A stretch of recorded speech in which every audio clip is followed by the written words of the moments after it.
ఇటీవల తెలుగుదేశం పార్టీ రాష్ట్ర కార్యదర్శి కడప జిల్లాలో బలిజల్లో ఒక ప్రముఖ నాయకుడు బాలిశెట్టి హరిప్రసాద్ గారికి కూటమి ప్రభుత్వం అయితేనేమి లేదా తెలుగుదేశం ప్రభుత్వం అయితేనేమి రాష్ట్ర వేర్ హౌస్ చైర్మన్ డైరెక్టర్గా ఇవ్వడం జరిగింది. అందుకు ఆయనను అభినందిస్తున్నాం. ఆయనకు మీడియా ముఖంగా శుభాకాంక్షలు కూడా తెలియజేస్తున్నాం.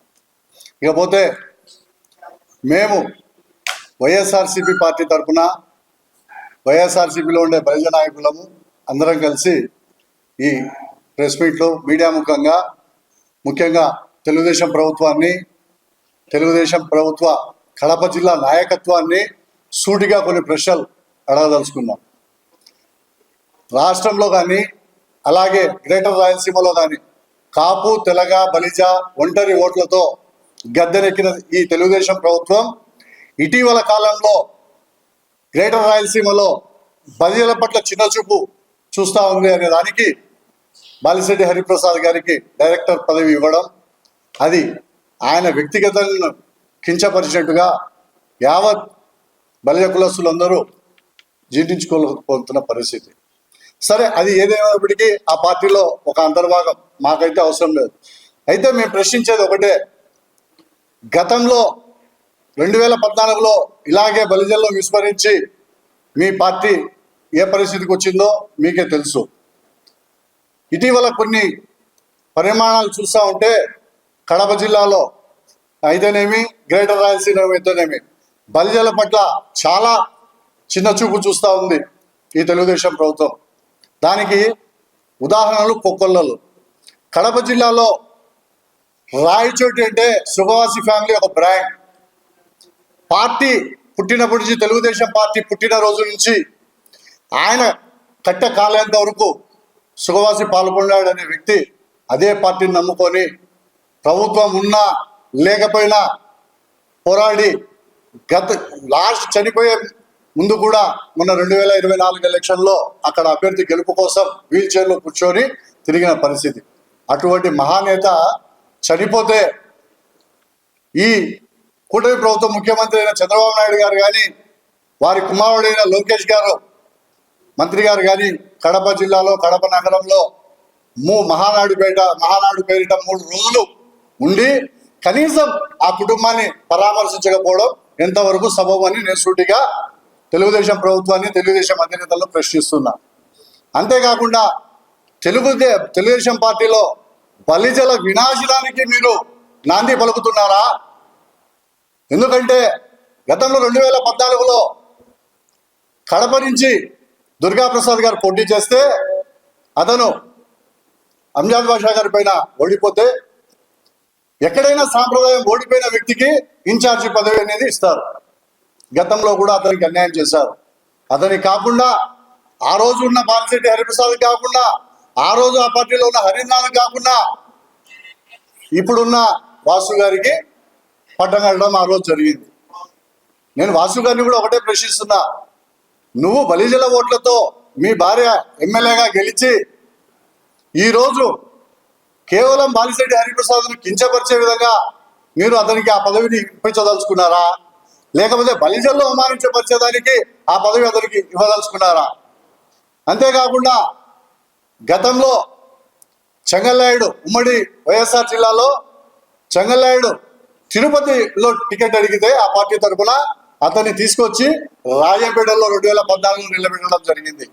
అప్పటికప్పుడు అతను అక్కడ గ్రౌండ్ వర్క్ చేసుకొని 30,000 ఓట్ల తోడతో ఓడిపోతే 2014 నుంచి 2019 వరకు అతను అక్కడ అదే పార్టీలో ఉండి అక్కడ స్టాండ్ ఏర్పాటు చేసుకొని ఇది చేస్తే అతనికి కూడా న్యాయం జరగకుండా మొన్న అతనికి కాదని చెప్పి ముందుగా గంటా నరహరి అనే వ్యక్తిని తీసుకొని వచ్చి ఎంపీ టికెట్కు కంటెస్ట్ చేపిస్తామని చెప్పి అతన్ని నాశనం చేశారు, లాస్ట్కు టికెట్ ఇవ్వలేకుండా. అదే పాల్గొండాడు కుటుంబం నుంచి బాలసుబ్రహ్మణ్యంను ఎంపీగా పోటీ చేపిస్తాం రాయంపేట నుంచి అని ముందుగా అతనికి చెప్పి లాస్ట్ మూమెంట్లో అతనికి ఎమ్మెల్యే సీటు కేటాయించి అటు చెంగల్రాయుడిని ఇటు బాలసుబ్రహ్మణ్యం ఇద్దరిని అక్కడ ఓడించడం జరిగింది. అంటే మీ బలిజల పట్ల మీ అభిప్రాయం ఏమే? అంతేకాకుండా కడప జిల్లాలో, ఈ ఉమ్మడి జిల్లాలో ఇప్పటి వరకు మీరు ఎవరికైనా ఒక్క పదవైనా మీరు ఇచ్చారా? ఇది ఎంత మటుకు సబబు? కడపలో ఇప్పుడున్న ఎమ్మెల్యే గారి కోసము దాదాపు 90% కష్టపడి అమరప్ప గారు అయితేనేమి, దుర్గాప్రసాద్ గారు అయితేనేమి, హరిప్రసాద్ గారు అయితేనేమి, చెన్నంశెట్టి మురళి గారు అయితేనేమి, బండిబాబు గారు అయితేనేమి, పూర్తిగా 90% బలిజలు టీడీపీ కృషి చేయడం జరిగింది. ఇంతమందిని దృష్టిలో పెట్టుకొని కనీసం వీళ్ళెవరిని పరిగణలోకి తీసుకోకుండా మా పార్టీలో ఒక సామాన్య కార్యకర్తకు వైఎస్ జగన్మోహన్ రెడ్డి గారు ఇదే వేర్ హౌస్ చైర్మన్ కరీముల్లా అనే వ్యక్తికి ఇవ్వడం జరిగింది. కనీసం గతంలో ఇదే హరిప్రసాద్ గారికి అడా చైర్మన్ నోటిఫికేషన్ అర్ధగంట ముందు ఇచ్చినారు. ఇప్పుడు స్టేట్ డైరెక్టర్ అని అతని స్థాయిని దిగజార్చే విధంగా, కమ్యూనిటీ స్థాయిని దిగజార్చే విధంగా ఈ ప్రభుత్వము, ఈ చంద్రబాబు నాయుడు, ఈ లోకేష్ గారు ప్రవర్తిస్తా ఉన్నారు. గత ఎలక్షన్ ముందు బలిజ భవన్ కట్టిస్తాము అని ఇదే హరి టవర్స్ లో ఇదే పొలిట్ బ్యూరో సభ్యుడు వాసు గారు మాకు హామీ ఇవ్వడం జరిగింది. కులస్తులందరికీ ప్రమాణం చేసి మా కులస్తులందరి ముందర. ఇప్పటికి దాదాపు ప్రభుత్వం వచ్చి 1.5 సంవత్సరం అవుతా ఉంది. కనీసం స్థల పరిశీలన జరిగిందా? ఇదేనా మా బలిజల పట్ల మీకున్న చిత్తశుద్ధి? చిత్తశుద్ధి అంటే వైఎస్ జగన్మోహన్ రెడ్డి గారిది. చిత్తశుద్ధి అంటే వైఎస్ఆర్సీపీ పార్టీది. గతంలో బీసీలకు హామీ ఇచ్చాం, బీసీ భవన్ కట్టిస్తామని చెప్పి అన్న మాట ప్రకారమే కట్టించి ఇచ్చాం. ఈసారి మాకు కూడా హామీ ఇచ్చారు. మా గౌరవ ఎంపీ అవినాష్ రెడ్డి గారు అయితేనేమి, మా మాజీ ఉప ముఖ్యమంత్రి అంజాద్ బాషా గారు అయితేనేమి, మా కడప నగర మేయర్ సురేష్ బాబు గారు అయితేనేమి, మా కమలాపురం ఎమ్మెల్యే రవీంద్రనాథ్ రెడ్డి గారు అయితేనేమి, వీళ్ళందరూ కలిసి ఈసారి ఖచ్చితంగా బలిజ భవన్ జిల్లాలో కట్టిస్తామని చెప్పి హామీ ఇవ్వడం కూడా జరిగింది. తెలుగుదేశం పార్టీ బలిజలకి ప్రాధాన్యత ఇస్తుందా లేదా అని మీ ముఖంగా నేను సూటిగా ప్రశ్నిస్తున్నాను. దీనికి సమాధానం కాదంటే కాదు. బలిజల్ని ఒక వాడుకోవడానికే కేవలం వాడి పక్కన పెడుతున్నారని మీకు తెలియజేస్తున్నాను. ఒకటి అడుగుతున్నా నేను ఇప్పుడు. 2014లో కడపలో తెలుగుదేశం పార్టీకి ఎమ్మెల్యేగా పోటీ చేయడానికి అభ్యర్థి లేకపోతే ఒక వారం ముందు మా బలిజ సామాజిక వర్గానికి చెందిన దుర్గాప్రసాద్ గారిని ఎమ్మెల్యేగా మీరు బీఫామ్ ఇచ్చి కేవలం వారం ముందు ఆయనతో 20 కోట్ల రూపాయలు డబ్బులు ఖర్చు పెట్టించి ఓడిపోయిన తర్వాత ఆయన్ని పట్టించుకోలేదు. ఎక్కడన్నా ఆనవాయితీ ఉంటుంది, ఎవరైతే ఎమ్మెల్యేగా పోటీ చేస్తారో అతనికి నియోజకవర్గ ఇన్ఛార్జ్ అని ఖచ్చితంగా ప్రకటిస్తారు. కానీ ఇక్కడ మాత్రం దానికి భిన్నంగా అతన్ని కేవలం ఎలక్షన్ కి ముందు తెచ్చి వాడుకొని పక్కన పెట్టే విధంగా తెలుగుదేశం పార్టీ ప్రవర్తించింది. మరలా వైఎస్ఆర్ పార్టీ గవర్నమెంట్ లో ఉన్నప్పుడు రాజంపేటలో తెలుగుదేశం పార్టీకి అభ్యర్థి లేరు, దానికి ఇన్ఛార్జ్ గా వ్యవహరించడానికి ఎవరు కూడా లేరు. అటువంటి సమయంలో అదే బలిజ సామాజిక వర్గానికి చెందిన బత్యాల చెంగల్రాయుడు గారిని ఆ రోజు నియోజకవర్గ ఇన్ఛార్జ్ గా మీరు ప్రకటించి అతన్ని 3 సంవత్సరాలు అతనితో రాత్రింపవళ్ళు పని చేయించి ఎమ్మెల్యే టికెట్ ని కేటాయిస్తామని చెప్పి లాస్ట్ లో ఆయన్ని పాడి పక్కన పెట్టడం జరిగింది. ఎక్కడో రాయచోట్ల ఉన్న సుగవాసి బాలసుబ్రహ్మణ్యం గారి కుటుంబాన్ని ఆయన్ని తీసుకొని వచ్చి రాజంపేటలో మీరు అప్పటికప్పుడు ఎమ్మెల్యేగా ప్రకటించి ఆయన్ని కేవలం పోటీ చేయించి పక్కన పెట్టడం జరిగింది. ఇప్పుడు మీ ప్రభుత్వం వచ్చిన తర్వాత అతనికి నియోజకవర్గ ఇన్ఛార్జ్ ఇవ్వాల్సిన బాధ్యత మీకుందా లేదా? కానీ మీరు 2014లో ఏదైతే చేసినారో దాన్ని మళ్ళా ఇప్పుడు 2024లో కూడా రిపీట్ చేసి ఆయనకి నియోజకవర్గ ఇన్ఛార్జ్ ఇవ్వకుండా చేస్తారు. మొట్టమొదటి ఎంపీ క్యాండిడేట్ ని తెలుగుదేశం పార్టీ 2024 పోటీ చేయబోయే ఎంపీ క్యాండిడేట్ ని రాజంపేట ఎంపీగా మా సోదరుడు గంటా నరహరిని ప్రకటించింది.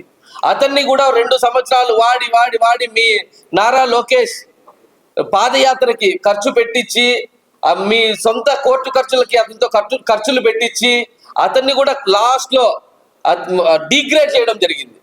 ఇది తెలుగుదేశం పార్టీకి పూర్తిగా చెడ్డ పేరు అనేది వాళ్ళ పార్టీ పరిస్థితి ఎట్టుంటుందంటే సొంత మామకి వెన్నుపోటు పొడిచిన వాళ్ళు ఇతర కులానికి వెన్నుపోటు పొడిచారని గ్యారంటీ ఏం ఉండదు.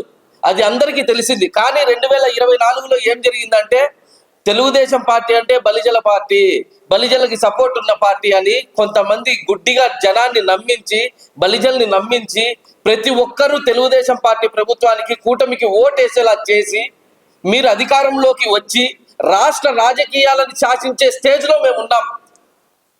30% ఓట్ బ్యాంక్ ఉంది రాష్ట్ర రాజకీయంగా. జిల్లాలో దాదాపు 30% ఓట్ బ్యాంక్ ఉంది బలిజలకి.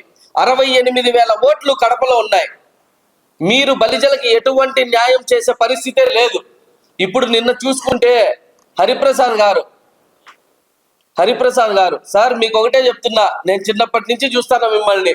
బలిజల తరపున హరిప్రసాద్ టికెట్ 2009 రాలే, 2014 బలిజల తరపున హరిప్రసాద్కి ఎమ్మెల్యే టికెట్ రాలే, మళ్ళా ప్రభుత్వం ఒకసారి అడా చైర్మన్ హరిప్రసాద్ రాలే, మళ్ళా 2024 బలిజల తరపున రేసులో హరిప్రసాద్ అది రాలే, మళ్ళా 2024 గెలిచిన తర్వాత రాజంపేట ఇన్ఛార్జ్ అని ఇంత పెద్ద మెసేజ్ ఫేస్బుక్ లో అది హరిప్రసాద్కి ఇవ్వాలా అని అది రాలే. లాస్ట్ కి మీ వయసును కూడా గౌరవించకుండా మీరు బలిజ సంఘంలో ఉన్న బలమైన నాయకుల్లో ఒకరు కడపలో మిమ్మల్ని ఎంత అవమానపరిచిందో అది మీకు జరిగిన అవమానంగా మేమైతే ప్రతిపక్షంలో ఉన్నా మేము భావించడంలే. పూర్తి కడప బలిజలందరికీ జరిగిన అవమానంలా మేము భావిస్తాం. మీరు తిరస్కరించాల్సింది పదవిని కాదు, ఆ పార్టీని తిరస్కరించాలా. దీనికి ఖచ్చితంగా అవకాశం ఉంది. ఇంకొక బలిజ సంఘ నాయకులకు కూడా ఒకటి నేను ఈ పత్రికా ముఖంగా అడుగుతానా, దుర్గాప్రసాద్ అవమానం జరిగినప్పుడు మీరు ఎక్కడికి పోయినారు? గంటా నరహరికి అవమానం జరిగినప్పుడు మీరు ఎక్కడికి వెళ్ళారు? బాలసుబ్రహ్మణ్యం గారికి అవమానం జరిగినప్పుడు ఎక్కడికి వెళ్ళారు? బత్యాల చెంగలరాయుడు గారికి అవమానం జరిగినప్పుడు మీరు ఎక్కడికి వెళ్ళారు? ప్రతిపక్షంలో ఉన్న మీ నాయకుడికి అవమానం జరిగితే మేము వచ్చి ప్రెస్ మీట్ పెట్టి మాట్లాడుతున్నాం. వీళ్ళందరికీ అవమానం జరిగినప్పుడు మీరు ఎక్కడికి వెళ్ళారు? కేవలం హరిప్రసాద్ కోసం ఉన్నాయా ఈ బలిజ సంఘాలు? కొన్ని కడపలో లేవు కదా. ప్రతి ఒక్కరికి కష్ట నష్టాల్లో తోడుండడానికి సంఘాలు మనం ఏర్పరచుకున్నాం. దాన్ని మీరు మైండ్ లో పెట్టుకొని ఇది చెయ్యాలా. కుల మతాలకు అతీతంగా ప్రతి ఒక్క పార్టీకి ప్రాధాన్యత ఇస్తూ, ప్రతి ఒక్క కులానికి ప్రాధాన్యత ఇస్తూ ఏదన్నా రాష్ట్రంలో ఒక పార్టీ ఉందంటే కేవలం అది వైఎస్ఆర్ కాంగ్రెస్ పార్టీ మాత్రమే అని తెలియజేస్తున్నాను.